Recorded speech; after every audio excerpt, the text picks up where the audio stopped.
and copies before you for your assent.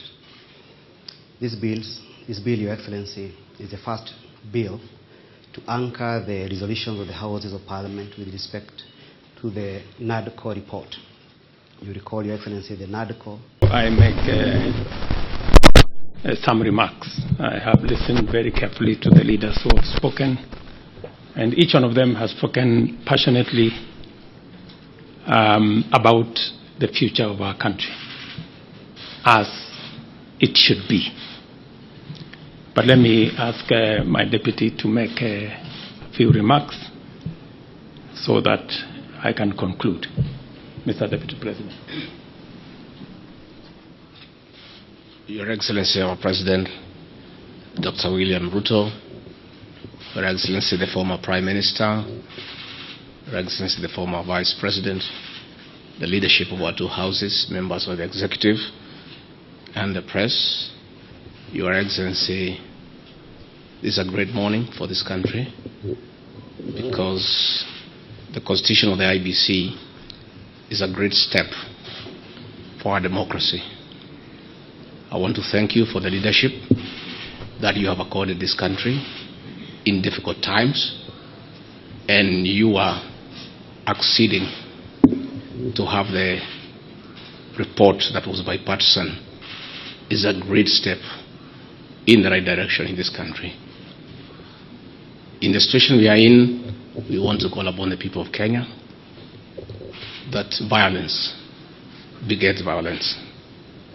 Now that the President has accepted to have a discussion with our young population, with our leaders, we call upon the people of Kenya to give dialogue a chance, to give consultation a chance, get off the streets, stay away from destruction of property, because Kenya is greater than all of us. And I think, Your Excellency, you have the capacity to lead us in that direction where there is consultation and all Kenyans are able to agree on the way forward. With those few remarks, it's my duty to ask Your Excellency to address the country. Thank you. Thank you, Mr. Deputy President.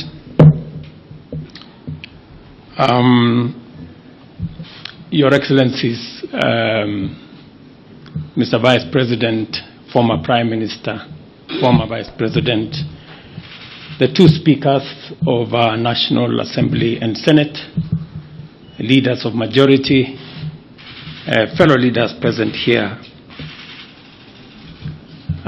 Welcome to this occasion. The National Dialogue Committee, established last year, resulted from the closing of ranks across the political divide to forge consensus on a number of priority national issues, including the reconstitution of the Iebc. Today's assent of the Iebc Amendment Bill therefore marks a significant step in the actualization of one of the recommendations of NADCO and testifies to our country's ability to navigate difficult, complex, and sometimes divisive issues that could undermine our national cohesion, undermine our stability and security if we leave it unattended. The signing of this bill paves way for the establishment of the selection panel for the appointment of Iebc commissioners. The Iebc remains a cornerstone of our democracy, responsible for overseeing regular elections at various levels, and on the overall, ensuring that our electoral cycle is managed transparently and administered in an impartial, neutral, efficient, accurate, and accountable manner. I concur with leaders who have said there must be professionalism and integrity as part of the cardinal principles of the men and women who will be charged with the responsibility of overseeing our elections. The spirit of NADCO is the spirit of unity, bipartisanship, and consensus building, values which have helped our nation overcome its most challenging moments. Even as I assent to this bill, I look forward to supporting and facilitating any other outputs of the national consensus that was NADCO to ensure that Kenya moves forward and with as many hands on deck as is possible.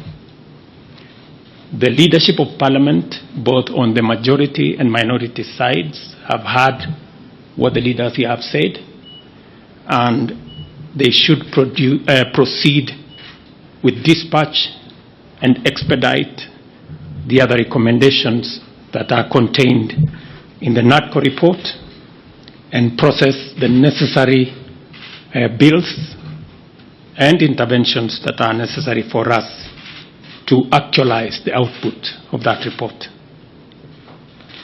Beyond NADCO, we are currently engaged in discussions as a country about our economy.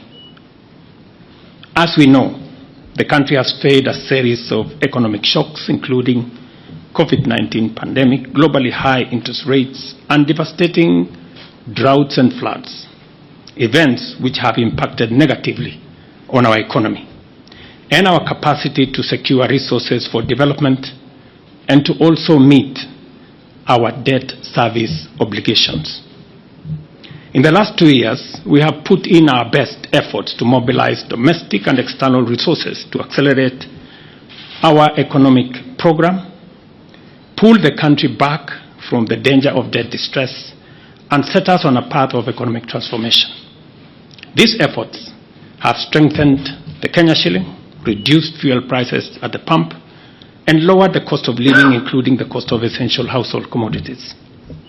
This year, my administration presented revenue-raising measures through the Finance Bill 2024, which were aimed at not only consolidating the economic recovery program, but also propelling the country to the next phase of investing in key social and economic infrastructure projects to advance our development agenda and reduce on our debt burden.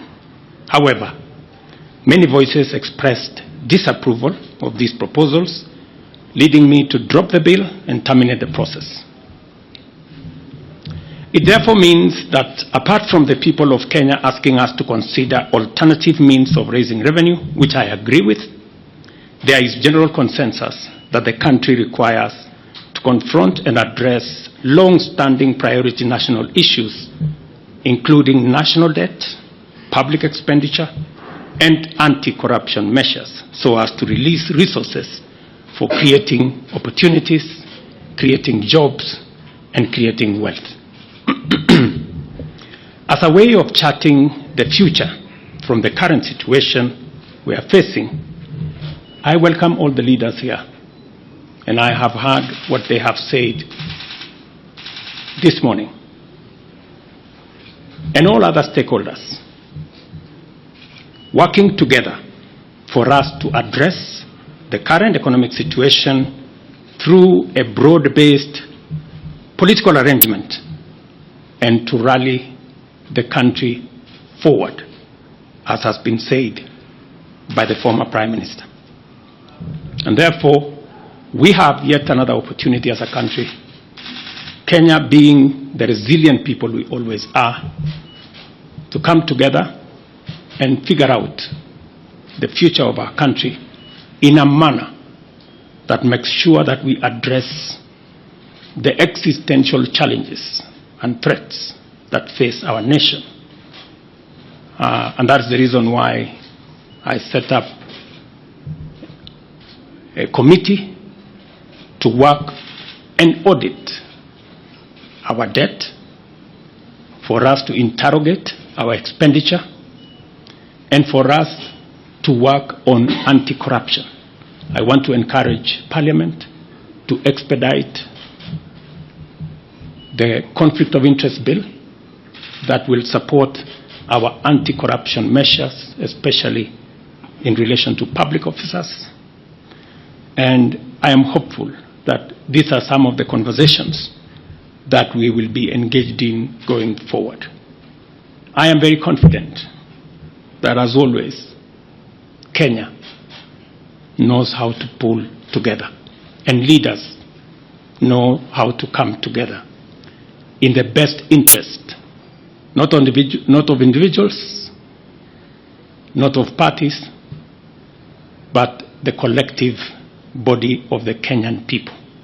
And I look forward to working with leaders, as I have said, going forward on a broad-based political mechanism that will see us steer the country to the future. Thank you very much to all the leaders here. Asanteni sana to the people of Kenya. Wish you well and God bless our great country. Thank you.